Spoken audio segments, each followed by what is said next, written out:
কি হচ্ছে রে বল্টু, তুই বারে বারে প্যান্টের নিচে হাত দিচ্ছিস কেন বলতো দেখিলা। শোন, কালকে রাতে আমার এক আজব ঘটনা ঘটেছে বুঝছোস। কালকে রাতে আমি ওই চৌরাস্তা থেকে সামনে আগায়া একটু সরু রাস্তা আছে না, অন্ধকার রাস্তা, ওই রাস্তার ধারে আসছি।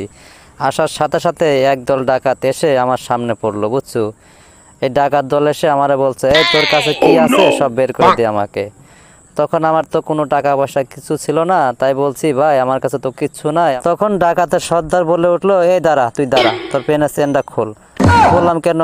কয় এই যা কহি তাই কর। তখনই কিছু না বুঝে ডাকাতের ভয়ে পেনের চেনটা খুলে দিলাম। ডাকাতের সর্দার আমার প্যান্টে হাত দিয়ে একটি বাল আমার টান দিয়ে খুলে ফেললো। তো কালকে তোর বন্ধুর সাথে আড্ডা মারে বলবি যে ডাকাত ধরছিল আমাকে, কিন্তু একটি বালও ছিঁড়তে পারে নাই, তাই তোর এই বালটা ছিঁড়ে দিল। ব্যথার ছোটে রে ভাই, আমি আর থাকতে পারি না, বারবার প্যান্টের নিচে হাত দিয়ে আর একটু করে মালিশ